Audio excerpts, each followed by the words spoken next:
Bonjour à tous. Alors, voici la correction du DM numéro 8 sur les fonctions linéaires et affines, en fait exclusivement l'exercice 64, d'accord, de la page 130. Les autres, vous les lirez, voilà, je vous les donne tels quels. Sauf que celui-là, c'est vraiment un exercice type brevet.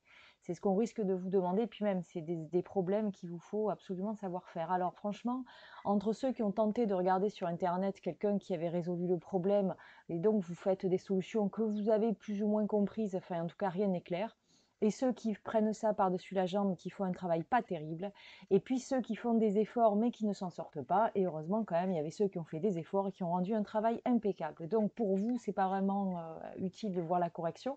Par contre, pour les autres, oui, et tout notamment ceux qui m'ont mis des mots comme quoi ils n'avaient rien compris. J'attends de vous que vous regardiez avec attention la vidéo. Voilà. Donc voilà la problématique. Vous avez, alors déjà, sachez quand vous rendez un travail que la moindre des choses, quand vous avez un problème qui part sur une géométrie ou quelque chose, faire un schéma, ça me semble hyper important. Si vous le faites sur le côté, très bien, mais quand vous rendez votre copie, il est impératif aussi de montrer à votre correcteur que vous avez fait un schéma et que vous avez tenté de comprendre ce qui se passait. En l'occurrence, je n'ai pas remis le texte, mais ce qui est en jaune représente la cuisine, voilà, et ce qui est en bleu, la salle à manger.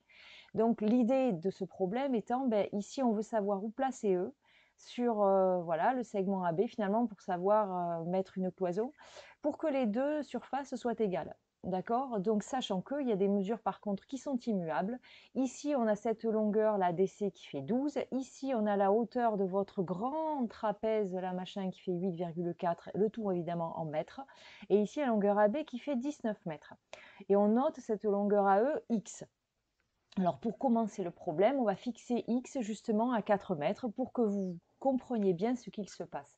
Donc première chose, vous devez déterminer l'aire de la cuisine. Bon, c'est pas dur, hein, l'aire de la cuisine, c'est 4 fois 8,4. Vu que c'est un rectangle, évidemment, vous trouvez des mètres carrés. Attention, plus difficile, l'aire ici de la salle à manger, c'est un trapèze. Et alors, vous avez deux possibilités pour calculer l'aire de ce trapèze. Soit vous utilisez la formule que vous trouvez dans votre manuel, très bien. Ça, si vous arrivez à la connaître par cœur, c'est parfait. C'est-à-dire vous avez la longueur de la petite base plus la longueur de la grande base fois la hauteur ici de votre trapèze divisé par 2.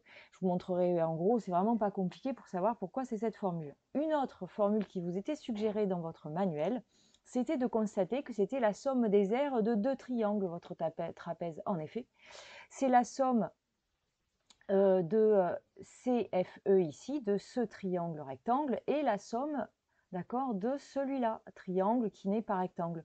Donc forcément, dans les deux cas, vous avez ici, puisqu'ici ça faisait 4, 12, ah voilà, c'est ici 12 moins 4, ici ça fait 8, d'accord. Donc l'aire de ce triangle, c'est 8 fois la hauteur, 8,4 divisé par 2. Voilà. Et le deuxième triangle, eh bien 19 moins 4, ça fait 15. Donc 15 fois la hauteur, toujours 8,4 divisé par 2. Vous finissiez le calcul, d'accord, 8,4 divisé par 2, dans les deux cas, ça fait 4,2, donc ça fait 23 fois 4,2, c'est-à-dire 96,6. Évidemment, l'aire de la cuisine et l'aire de la salle à manger ne sont pas égales, donc ça ne convient pas à Norbert. Donc maintenant, le problème général, le voilà, je vous ai remis le petit graphique. Donc si on exprime toutes les longueurs ici en fonction de x, ici vous avez 8,4, ça ne bouge pas. La longueur AE, elle fait x. Donc ici, ce petit bout de longueur EB, ça fait 19 moins x, d'accord, puisque la totalité ici fait 19. Ici, ben, x en face, c'est toujours x. Donc ici, le petit FC, c'est la longueur totale, à savoir 12, moins cette longueur-là, x. Et avec ça, on va pouvoir tout résoudre. Donc, en fonction de x, on va appeler justement une fonction. L'aire en fonction de x, l'aire jaune, c'est évidemment 8,4 fois x. Voilà, donc f de x, c'est 8,4x. Ici ensuite, la salle à manger. Donc, on fait exactement la même chose que tout à l'heure lorsque nous avions 4 mètres pour x. Vous avez cette longueur fois 8,4 divisé par 2, et puis cette longueur fois 8,4 ici, c'est-à-dire fois la hauteur, divisé par 2. Bien. Alors, je vais vraiment utiliser ça pour vous, comment dirais-je, vous habituer un peu avec le calcul littéral parce que vous n'êtes pas top quand même, hein. Donc ici, qu'est-ce qu'on fait avec ça? Ben déjà, le 8,4, on peut le diviser par 2, donc ça fait 4,2, on l'avait déjà fait tout à l'heure. Et il ne nous reste plus qu'à additionner 12 moins x plus 19 moins x. Attention, vous avez des parenthèses. Il y en a plein, là, vous gérez très mal les parenthèses, vous écrivez n'importe quoi.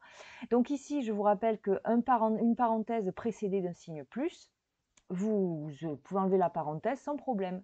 Donc finalement, qu'est-ce qu'on a? On a 12 plus 19, moins x, ou moins x plus moins x, si vous préférez, donc moins 2x, toujours fois notre 4,2. Donc évidemment, ici, ça fait 12 et 19, ça fait 31. Vous le multipliez par 4,2, ça fait 130,2. Et enfin, moins 2 fois 4,2x, c'est-à-dire moins 8,4x. Bien. Donc l'aire de notre salle à manger, elle est représentée en fonction de x par la fonction g, qui sera 130,2 moins 8,4x. Et alors, j'ai trouvé quand même une deuxième méthode sur Internet, qui est très intéressante d'ailleurs. C'en était une autre, mais ce qui est drôle, c'est qu'il y en a qui tentent le début de la méthode et qui ne vont pas au bout. Bref, on ne sait pas pourquoi ils disent ça, à part pour se rendre intéressant, sauf que c'est un peu idiot. Alors, sur Internet, on vous disait à juste titre, c'était très intéressant quand même, que si vous additionnez, finalement, si vous observez bien, quand vous additionnez l'aire de la salle à manger plus l'aire de la cuisine, alors c'est le contraire, voilà, puisque la cuisine c'est jaune, eh bien vous tombez sur l'aire du grand trapèze, c'est-à-dire l'aire totale de votre pièce au départ. Et donc, en effet, l'aire totale, c'est un trapèze, donc petite base 12 plus grande base 19 fois la hauteur 8,4 divisé par 2. C'est-à-dire 130,2. Ça, c'est l'aire totale de votre figure. Donc, finalement, vous avez f plus g qui fait 130,2. Ce qui fait que g de x, eh ben, c'était 130,2 moins f de x. Voilà, donc moins le 8,4x. Voilà, c'était quand même très intéressant. Bref, petite question de cours là-dedans, évidemment, F est alors mort de rire aussi, tous ceux qui copient ce qu'il y avait, l'absurdité qu'il y avait écrite dans la correction, à savoir que F et G étaient des fonctions linéaires. Eh bien, pas du tout. F, elle est linéaire en effet, d'accord, de coefficient 8,4. Par contre, G, elle n'est pas linéaire, elle est affine, avec pour paramètre petit a, moins 8,4 et petit b, 130,2. Voilà. Alors, ensuite, on vous demandait de tracer la représentation graphique de vos fonctions. Franchement, beaucoup d'entre vous ont fait des trucs très approximatifs. Bravo par contre à certains qui ont vraiment montré comment chercher des points, qui ont fait des graphiques top. D'accord? Et notamment, il se reconnaîtra certainement s'il le regarde, parce que j'ai pris les points qu'il a pris, il tombait juste, c'était super. Donc, par exemple, F, elle est linéaire. Vous savez que la représentation graphique, ce sera une droite qui passe par l'origine. Donc, on a déjà le point 0, 0. Il nous en manque un autre. On a dit qu'on le prenait assez éloigné parce que sinon, vos représentations ne sont pas très précises. Donc, par exemple, on prend l'abscisse 10 parce qu'en plus, ça tombe juste. Donc, f de 10, ça fait 84. Donc, on a le point 10, 84. Pour G, d'accord, on va en prendre un autre. Donc, on peut prendre le point 3. On sait que voilà, c'est une droite. Elle ne passe pas par l'origine. Donc, il suffit de 2 points. Donc, G de 3, ça fait 105, G de 13, ça fait 21. Donc, on a les points, d'accord, 3, 105 et 13, 21. Donc, c'est ce qu'on va essayer de placer dans GeoGebra. Donc, en avant, voilà, hop, on va faire un petit truc. Alors, GeoGebra, je vous ai remis les points là. Sachez une chose, c'est que dans votre graphique, là, déjà, ah non, c'est pas le texte. Oh, pourquoi il me met le texte? Ça va m'énerver, cette histoire, voilà. Alors, ici, surtout, vous mettez les axes. Bon, et vous placez vos axes sur le côté, puisque là, ce qui nous intéressait, c'est les parties de x et de y qui étaient positifs. Et alors là, quand vous regardez le axe x et y, vu que dans l'axe des ordonnées, on montait très haut, eh ben, j'ai choisi un rapport, regardez, 1 pour 10. D'accord? C'est-à-dire que là où il y a 1, ici, il y a 10. Bon, ça, c'est une petite truc. Alors, quand on veut placer le point A de coordonnées 10, 84, alors vous pouvez tracer par exemple une droite, la droite, on va l'appeler Y égale 84, parce qu'on veut que sur l'ordonnée, ça fasse 84, et la droite X égale 10. Voilà. Et alors, vous avez ici un point d'intersection, voilà, de ça et de ça. Voilà, c'est votre point A. Bon, le reste, on s'en fiche un peu là. Donc, vous, sur votre graphique, ah zut, c'est pas ça. Vous, sur votre graphique, c'est comme ça, finalement, que vous placez votre point A. Vous mettez à la bonne ordonnée, vous mettez à la bonne abscisse, vous placez votre point, et vous n'avez plus qu'à tracer votre droite qui passe par le point 0, 0, et ici, le point A. Alors, ici, on ne va pas l'appeler B, parce que sinon, voilà, on va l'appeler O. Voilà. Alors, ici, donc on a notre première droite, voilà, on va peut-être, ça m'embête un peu de l'appeler G. On va l'appeler, renommer F, parce que c'est quand même la représentation de F. Alors, ensuite, le deuxième point, on veut celui-là. Donc, pareil, ben, les Y, c'est-à-dire l'axe des ordonnées, c'est 105. Ça, c'est pour être bien, bien précis, mais là, ah oui, non, ça ne va pas tomber pile. OK. Donc, on va le faire comme ça. Donc, Y égale 105 pour savoir précisément où c'est. Voilà. Ensuite, X égale 3. Parce que pareil, j'ai pas envie de m'embêter, moi. X égale 3. Ici, donc, vous avez un point d'intersection qui sera B. Hop, vous avez votre point B. Vous supprimez le reste, là, ce truc. Et voilà. Ensuite, le dernier point, X, c'est 13. Voilà. Et enfin, Y, c'est 21. Voilà. Donc, vous avez votre point d'intersection ici. Donc, de cette droite et cette droite. Voilà, vous avez votre point C. Hop, vous tracez la fonction G. Et elle est là. Et vous enlevez là tout ce qui vous a permis de tracer les trucs. Et vous avez vos deux fonctions. Alors celle-là, ben, c'est G. Voilà. Et en plus, ce que l'on va faire dans nos propriétés, on va la mettre, mettons, en rouge. Ce serait pas mal.